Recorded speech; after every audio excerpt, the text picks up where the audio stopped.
Okay, you all should now have had the little a notification that today's meeting is being recorded. Again, here, let's go ahead and begin diving into today's CLC or Community Literacy Conversations hosted by Study Street K8.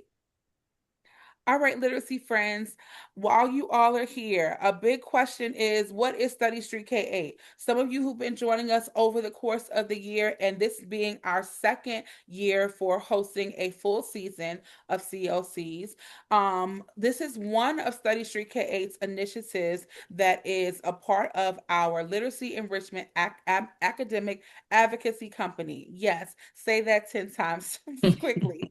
I am Lene K. Sheffield. I am the founder and the owner and education director of this program and of this company. We have a trifold mission, which is a focus on the scholar.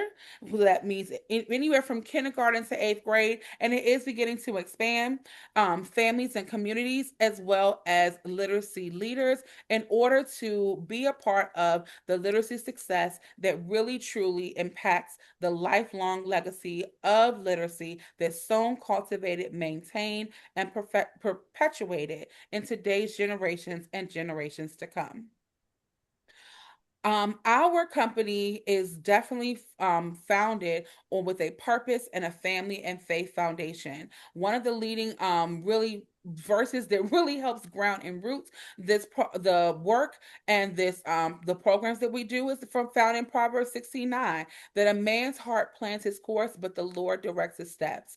My family and I are right there in the corner. My husband Darnell, who will be one of the speakers today, and our beautiful daughters. We definitely have this is a labor of love as a family. We also worship at United Baptist Church in New Carrollton, where a lot of our work is around literacy education as well. And we always focus on the four that you know what? God loves us, sin separates us from him, and you know what? His son Jesus died on the cross. And if you want to know why we do the things we can do and how we do them, you can always ask me or any one of those people in the picture there because that's what fuels us and keeps us going. And we know it definitely helps us to stay grounded in academia as well.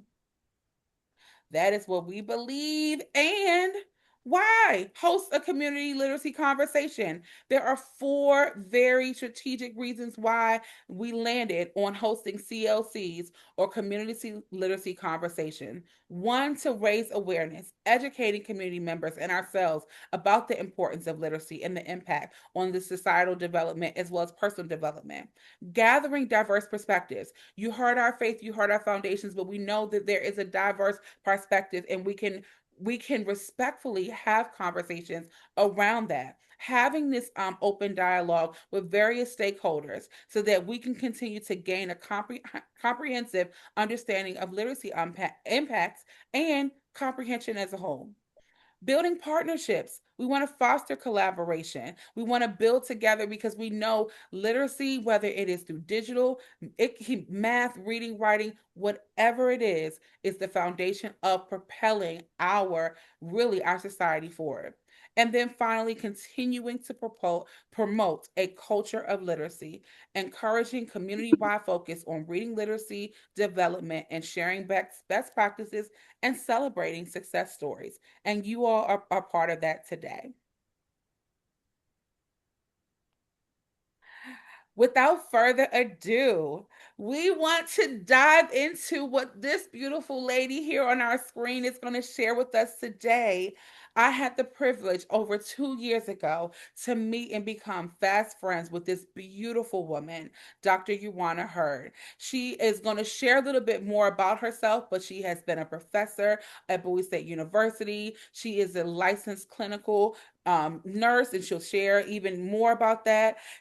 We have shared the stage together with a tremendous and very just oh my gosh, life-changing experience where we had the opportunity to speak with the Bowie State TEDx and Bowie State University speaking team, where she talked about the best medicine. And then today she has some more very wise words that she's going to share with us around literacy. And we are so excited to have her to open up and be our very first speaker for today's CLC. So I'm going to go ahead and lend the screen to her as we welcome. You can put it in the chat, you can use your little emojis and all of that. But we at Study Street K8 and you are our literacy friends that are participating today, let us give a warm welcome to the wonderful Dr. Euwanna Hurd, who will begin speaking for us today. Good morning, everyone. Thank you so much, Lene, for that wonderful introduction. I am a retired assistant professor from Bowie State University, where I was the graduate program coordinator and also taught all of the graduate nursing courses. I'm 48 years of experience as a registered nurse and 20 years experience as a certified registered nurse practitioner. Am I excited about being here today? Yes, I am. I want to thank you all for your presence, your participation, and your commitment to literacy. Thank you, Lene and Study Street K8 for the wonderful work you do and for this opportunity to share some thoughts with you on literacy. Now, Study Street K8 says, we are traveling the road of literacy success, connecting the community through literacy, conversation, and more. I want to share with you today on the thought of literacy as the road to holistic health, hope, and community transformation. You all know what a road is. You know roads are never meant to be traveled alone. Every reader, writer, thinker, and speaker here today is helping to pave the road of literacy for someone else. When most people hear the word literacy, they think about books, schools, and reading skills. But we know literacy is so much more. Literacy is understanding. Literacy is communication. Literacy is connection. Literacy is empowerment. Literacy is one of the most powerful tools we have for building holistic health, spiritually, physically, emotionally, mentally, behaviorally, and financially. Think about it. Just think about it. Literacy nourishes our spiritual lives by helping us seek meaning, purpose, wisdom, and understanding.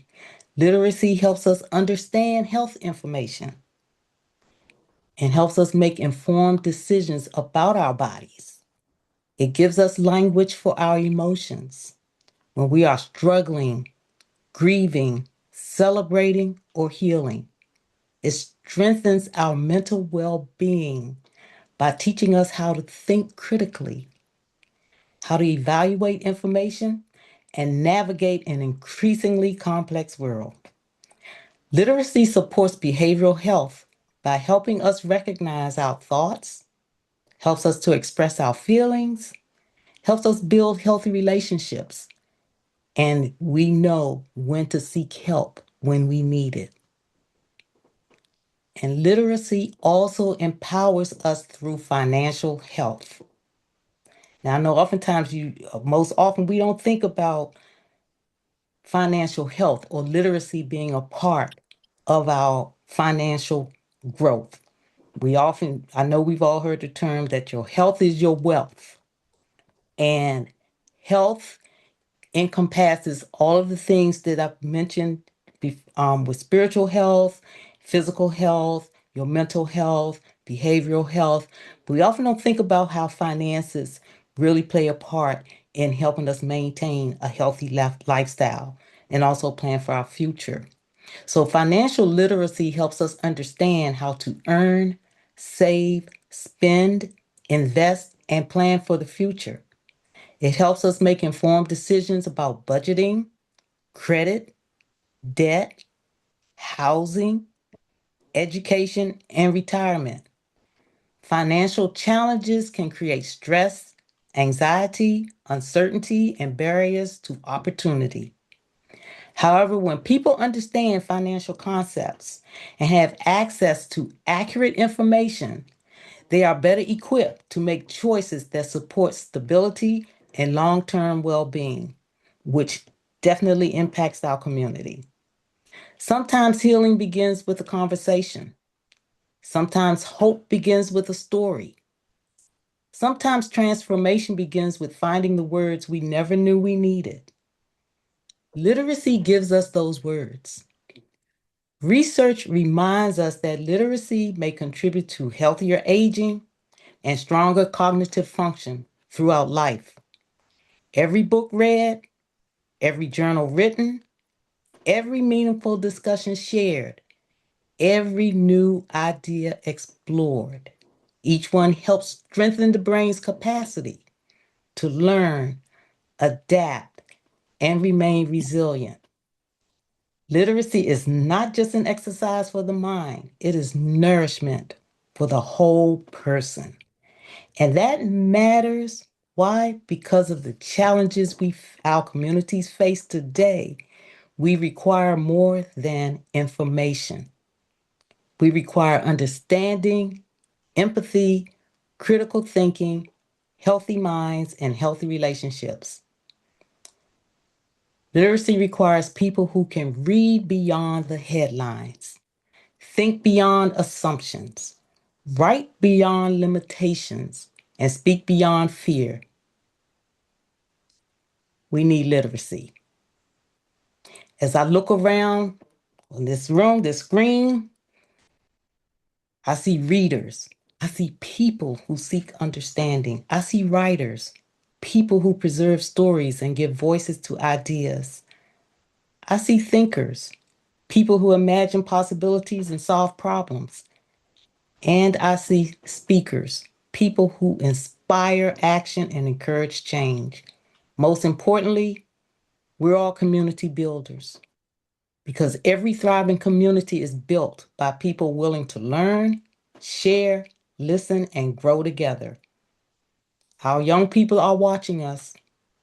They are discovering whether literacy is simply an assignment or a pathway to possibility. Every time we encourage a child to read, we open a door. Every time we encourage someone to write, we validate their voice. Every time we welcome questions, we cultivate curiosity. Every time we engage in meaningful conversation, we strengthen community. And every time we choose learning over indifference, understanding over judgment, and dialogue over division, we move our communities forward. So, as we gather today, I invite you to consider these 4 questions for your literacy journey. What am I reading that helps me grow? What am I writing that helps me reflect? What am I thinking about that deserves deeper exploration? What conversations am I willing to start that can strengthen my community? Now, one more question. Fifth question, which is probably the most important of all. Whose life might be changed because I chose to share the powerful gift of literacy? Because literacy is never just personal. When one person learns, a family benefits. When a family grows, a community strengthens. When communities embrace literacy, futures expand. And when literacy is connected to physical health, emotional well being, behavioral wellness, financial empowerment, spiritual growth, and human potential, lives are transformed. So let us continue traveling the road of literacy success.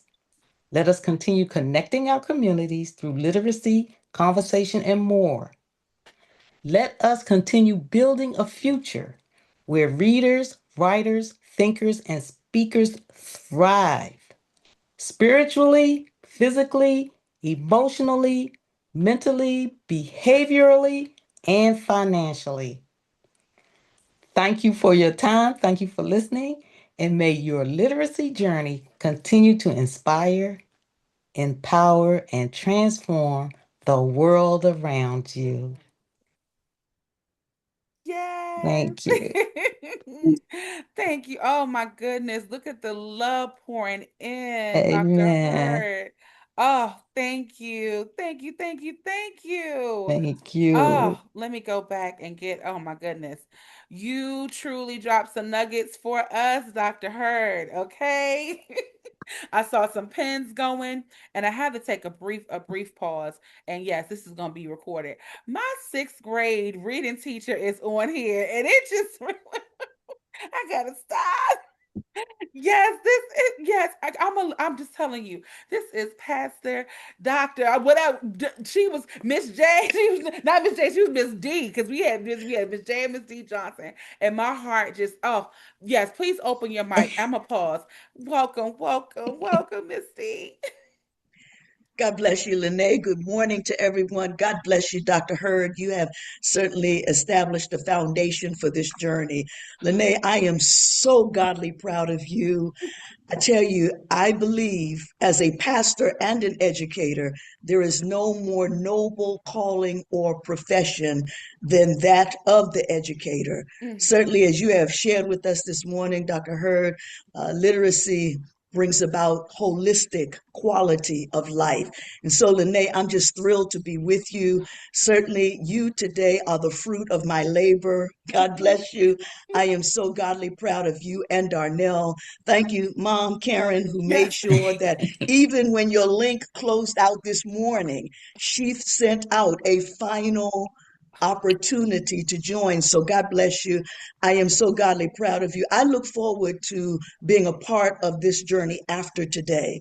And so, for those of us who are here, let's remain open, receptive, and responsive to this growth opportunity. I'm a lifelong learner. And Yes. so, I just thank you, Lene, for Yes. everything that you're doing this morning, which you have done, and what will come out of this vision in the future. God Thank you. bless you. Love God you bless much. you. And thank you for this opportunity. Yes, thank you, thank you.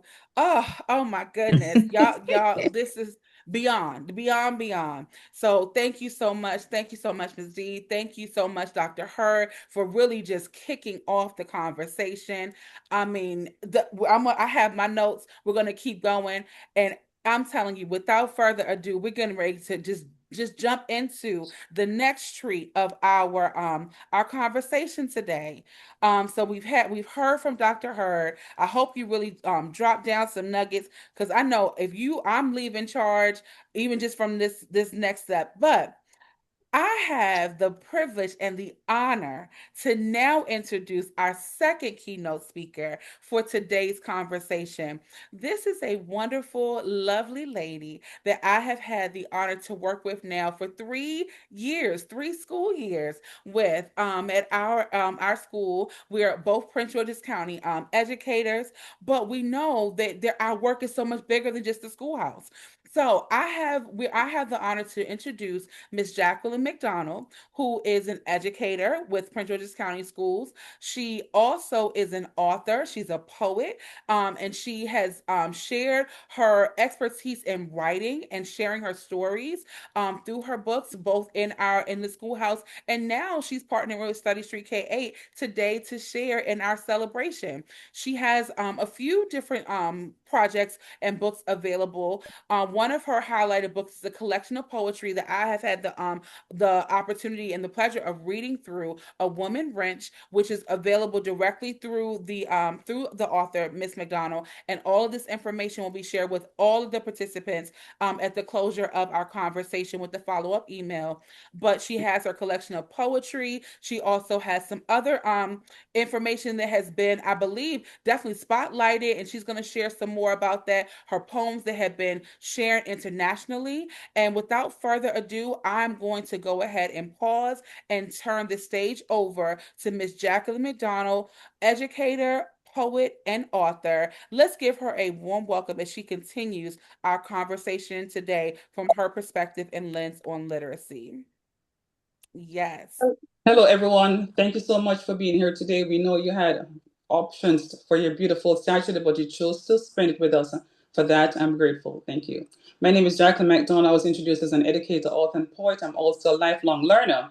I research and learn new things daily. One of my passion is overall to continue or start being healthy. The food I consume, my emotional and physical well-being, I do it daily. Okay, and also I'm passionate about health, which actually started from birth until today. What we enter from our body, from our mouth into our body, actually impacts our overall health. I enjoy researching and I do share my research with other people, family, friends, and my associates. I'm a mother of three adult children. I love working with children. I love humor. I laugh a lot every day, and life can be quite challenging. So it's important to de-stress daily by talking to close friends, family, and find time to write, to express something creative, such as dancing, painting, and exercise every day. Um, I'm just going to start sharing with you my one of my poems I wrote was one summer. I got a lazy, casual summer like today, and I decided to write this for whatever reason. I was thinking about a child. I don't know why it came into my spirit, but I wrote about a child. It's called "I Didn't Get Much Sleep Last Night." I didn't get much sleep last night. There was a lot of fuss and fight. Mom and dad had a disagreement. Now between them, there's a monument. This morning, dad took us to school and told me to make sure to rule my two siblings, John and Han, needed to be taken later to band. I didn't get much sleep last night. My science teacher asked me to define light. I told him I didn't know the answer. He replied, "Are you being a prankster? Because if so, you're now required to do a research on how life's wired." I just could not believe how much life's unfair. This proves to me that parents, teachers don't care. I didn't get much sleep last night. At school, I was very tired and slight. My friends wondered what was the matter. I told them to leave me before I splatter their Nintendo in pieces to the floor, and if they didn't leave me, I'll do it some more. My friends were aghast and disgusted to see me act like a raccoon thief busted. I didn't get much sleep last night. My two brothers were lost to sight. Nowhere to be found were they. I knew that later I'll dearly, dearly pay for loitering on the playground, feeling sorry for me. When time was spent, I realized it was past 3. Worried, angry, and for hours traveled home alone. When I got there, everyone released a great moan. I knew I'll get too much sleep tonight. Sweet, sweet slumber was only in respite. John and Ham were safely tucked in warm bed. Mom and Dad kissed and hugged me and said, "We had a very rough start today. Do you agree? Next time, Mom and Dad will count to 3." I'm glad things worked out for better, not worse. Tomorrow I'll be thankful because I'm blessed, not cursed. Hmm. Okay, and I did share this poem with a few sixth grade classes, and a couple of students told me that exactly how they felt sometime, and they're happy that teachers actually feel what they're going through. All right, so the next poem I'm going to be sharing is written because my daughter, she was in first grade at the time, and one evening we went home, and this annoying fly came to the door with us and wouldn't leave us alone. So, and it actually came upstairs as well at the night. And I said, you know what? Maybe I should write about Pie the Fly. So I do owe my daughter to publish this book. So I'll just share this writing here right now.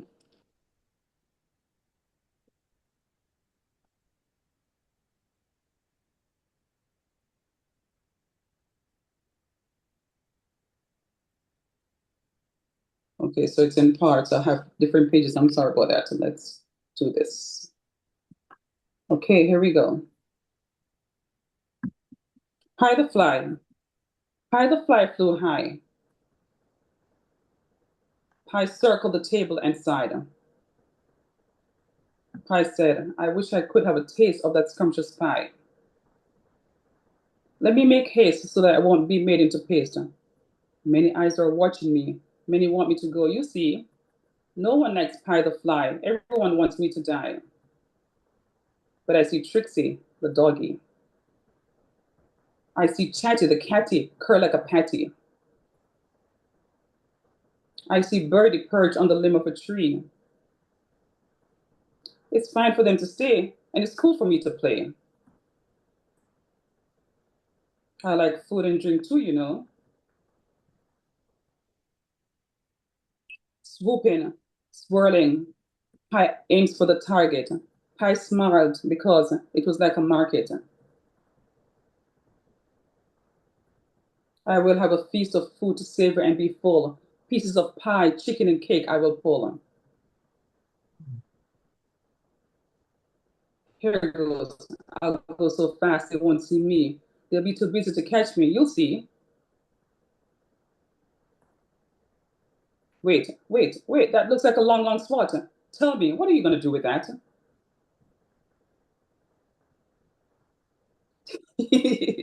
No one can catch me. I'm Pie the fly, and here I go again, circling above trees with the pieces of chicken dangling. Are you thinking that pies on the fly? Flies don't take food and rise high, but flies regurgitate on food and then feed. Not meaning to sound gross, but there's no need to let kids think that I'm anything like the rest. I'm Pie the fly, and I know I'm the pest. Thank you for listening. I don't know if I have enough more time to read, but I'd like to have a little bit of humor actually in my poems, because I'm, created for little children. So that's it. And I do write poetry also for adults as well.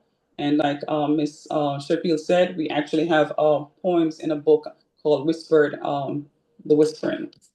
Okay.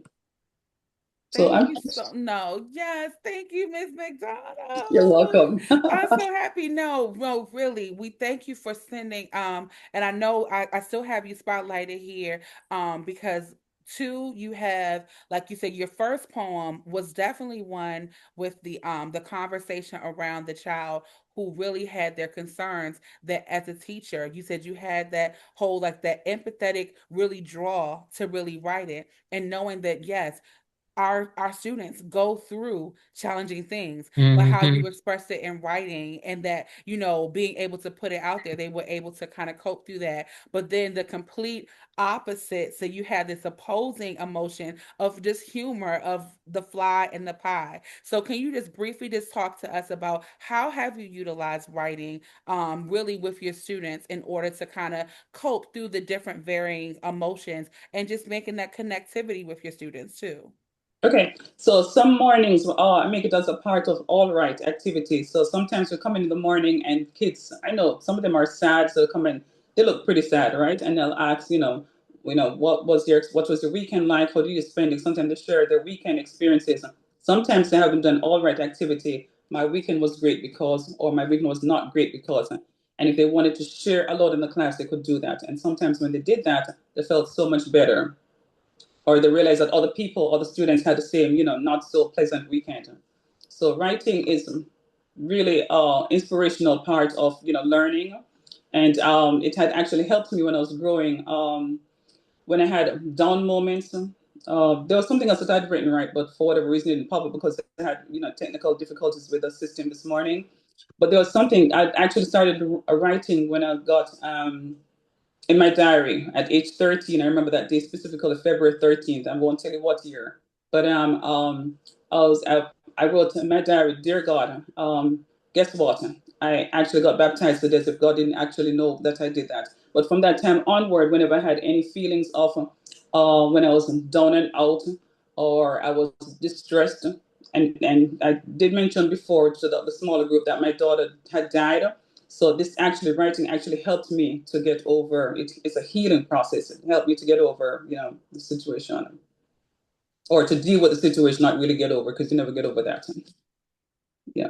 No, thank you so much for sharing, Miss McDonald. And like you said, I mean, just listening to everything, and of course, even sharing, like you said, with your own loss, and then connecting. So from 13 and everything, and allowing your students to know that writing can be a therapeutic space, and it's so important that we know that everything isn't going to always be butterflies and cupcakes and all of that. That we go through challenges in life. We know that's going to be inevitable, but we Right. don't stop going. And your Hmm. writing has expressed how you can use it as a really as just really a catalyst to keep going, to get it Hmm. out there. And like you said, you'll never get over it, but it's a space where you can work through those emotions, and you've helped to instill that in your students. So Right. again, thank you for sharing your wonderful poetry. We You're know we welcome. have more that we'll share with our participants later in the resources that they'll get. But again, can we just thank Miss McDonald for sharing really two sides of emotions, and it was beautiful. Yes. Thank you.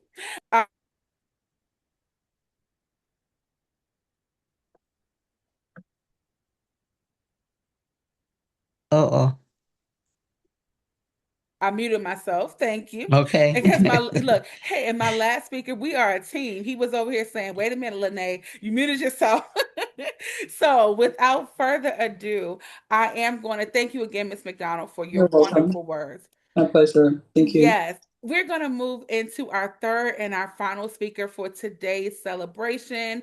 And this young man I have known pretty much all my life. Since I have been blessed to be able to, we've been in each other's lives since I was 8 years old and he was 10. We weren't married back then. We are now, and we celebrated 19 years of marriage last month. But in both our professional and our personal lives, we have truly been charged. Really, it seems really full circle now as I'm introducing him, and to have Miss D on here. We weren't even married when we had the opportunity to do something similar and speak to youth. So it's really just taken me through all the levels of emotion to kind of really introduce him and be on this platform with you all today. But like I'm saying, like all of the other speakers, Darnell Sheffield has so much to offer to the world, and really to the world through his wonderful writing that he also gets to collaborate with his brother, who is seated here in this picture on the right, Keenan. And so together they are known as Chef's Kitchen. They also have their eldest brother, Shamark, who kind of helps to really, like, manage and kind of help promote them. So they're really a trifold team, a collaborative team, which is known as Chef's Kitchen. He's also here seated on the left, known as Nell Rashad. He's the lyricist, the writer. He's a poet. He's a reflector. He's a thinker. He's a counselor. He's also in education, working within the autism program in Prince George's County Public Schools. We are both the proud parents of, again, two beautiful daughters, and I am just excited to have him just as my partner in life for all things, but especially when it comes to this work that we get to do and serve our communities through literacy. So I'm going to go ahead and really get ready to yield the stage to him. Again, Darnell Rashad, known as Nell Rashad today on today's platform, and he's going to share today in his own way as he closes out our keynote speaker panel about literacy. So without further ado, let us welcome Nell Rashad, the lyricist of Chef's Kitchen. Yeah. Oh, that was a wonderful introduction. A wonderful introduction. I appreciate that. And I do go by the name of Nell Rashad. That's my lyricist name. And as a lyricist, like my goal is to try to get the listener to look beyond the surface of things. So I'm gonna just start off and just share some lyrics from a song off of one of my projects, the Wasteland Tribulation, the Wasteland Revelation project that we have available on Bandcamp. So again, I'm just adding to what the wonderful speakers have already been speaking about, just the power of words and also the power of understanding words within their context. So here is the lyric right here. So as truth is what you make it in the hands of broken men, twisting all the meaning till you snap and broke again. And just looking at these bars here, it's the twisting all the meaning is what I'm just want to kind of pull out today, because that's what something that we kind of come into contact with every day. So it's not just in music, it's not just in politics, it's not even just in religion, it's with everything. So words are everywhere, but the understanding is the thing that's rare. So we live in a world that's full of information, but people are kind of starving for interpretation. And we kind of see that a lot, like with social media and things like that. So we as people, we might hear words and automatically think we know what they mean. So like if you hear the word love, freedom, justice, success, faith, or even like depression or anxiety and God. Like everyone uses words, but we sometimes we fail to stop to ask the question of like, what do these words mean in the context in which they're used? And thinking about that, like without context, we could see how words can become weapons. Then there are assumptions, and then they most definitely become misunderstandings outside of context. And then without context, words also can, in a way, become prison. So, like when you think about the word fire, it means one thing if it's in a fireplace, or if it's in a forest, it means something else, or in a refinery where you're trying to burn away the impurities, it means something else. And then it means another thing, like when you read in the scripture. So it's the same word, but in different contexts. So there's different meaning and there's different consequences. And this is why literacy matters. And this is what was touched on by both of the speakers already. So literacy is not just being able to read words, it's the ability to understand that place where those words live. Because like with a fish out of water, it dies. And the same thing can be seen in words that's used out of context. So, and then you can also just think about like how many arguments happen because people are responding to definitions that they created instead of the meanings that were intended.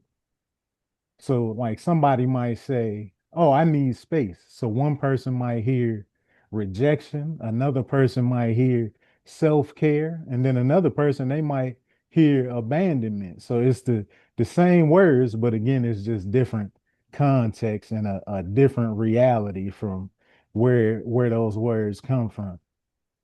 And then also thinking about it too, it's like how many relationships might have suffered because of words that were misunderstood.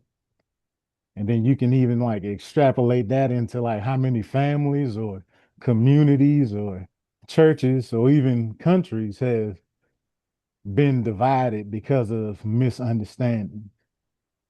And then even thinking about, because I do like to read the scripture, so even thinking about the scripture, like it's God is calling us to seek understanding. So it's not merely just having the knowledge. We need that understanding too. And Proverbs 4:7 says, wisdom is the principal thing. Therefore, get wisdom. And with all you're getting, get understanding. So there's a distinction in that. So knowledge can be seen like it's the collection of facts, but understanding is what connects them. So knowledge, it knows the words, but understanding is knowing that the context. So knowledge sees the pieces, but understanding it sees the whole picture. And that I think that does kind of deal with our mental health too, though, because many people they experience emotions without understanding them too. So you might feel anger, but there's something that's beneath that anger. So you could have hurt that's beneath the anger, and then you could have fear that's beneath that hurt, that's beneath the anger, and then loss can be there too, or just desiring to have something. So without context, we kind of misread ourselves, and without context we judge ourselves wrongly sometimes as well, and then we kind of become strangers to ourselves sometimes. So that's just my thoughts on literacy and why it is important, and that's like why reflection matters, or journaling as well, and why conversations matter, because I know we kind of touched on that as well too. So just some thoughts to close us off on just thinking about context and understanding is like what are some words that we use daily without even really digging into the meaning of those words, and like what are we conveying, like what understanding are we conveying when we use them without really thinking about it. So that's just a reflection question I want to leave us with. And just thank y'all for just allowing me to share right now too. I kind of enjoy talking about words and context because it is a it's kind of like a freeing thing almost because you're not restricted when you understand the different levels that words have because you see it in the classroom too. Like when a child doesn't really grasp a word, they like kind of locked out of the understanding of what's even going on at the moment just because they don't know what certain words mean. Oh my goodness. Thank you, Neil Rashad, also known as Darnell. Oh, yes. You're welcome. And I can leave in the chat too where you can find my music as well. I could put that in the chat. That would be great. And I definitely thank you. I definitely want to highlight that wonderful the bar as you called it because it is lyrics, so it does go to music, but on the page it is poetry as well. And you said truth is what you make it in the hands of broken men, twisting all the meaning till you snap and broke again. I know that a lot of your lyrics are very metaphorical and they're very deep and they do lend itself to a lot of inquiry. Can you just kind of briefly again just touch on I know you talked about especially when you did that whole fire analogy. That was amazing and how in the context of it. So just talking about with that bar or that lyric and just kind of like again just kind of touching on how would you break that down to let's say for example if we're in a space with younger learners, younger scholars who are trying to build that meaning around words. So if you could, please.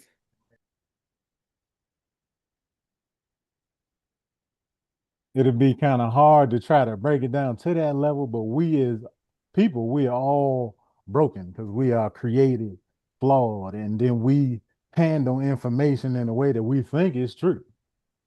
But if you learn something wrong, it's still wrong It's no still matter wrong. how you learn it. And whatever Mm-hmm. you base on that broken understanding, it gets twisted by that broken understanding.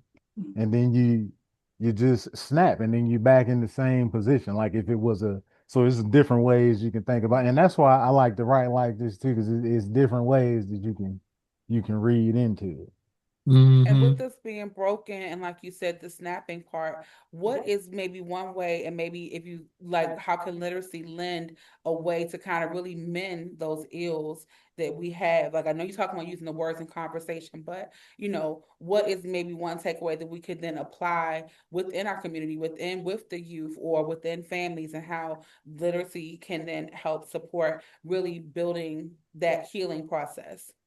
Yes, I would say using words in conversation, but also seeking the context. So that'd be the main thing. Just seeking understanding whenever you're talking to somebody to make sure you Mm-hmm. you coming from the same place of understanding, and I think that'll solve a lot of things. Because like even like dealing with kids in the school system, they respond to things a certain way based on what they dealing with, and teachers do the same thing. Whatever we got going on in life, it does spill over into other things. So we just have to give people their space to be that broken human and to find that understanding and build from there. Well, thank you again. Thank you so much, Darnell, Nell Rashad, and really to all of our speakers. I'm going to go ahead and stop for a moment. Again, I'm going to go ahead and share. I'm going to, first of all, say thank you so much. And we're going to end this portion of our recording so we can open up the floor to anyone else for our open discussion. So let's stop that. All right.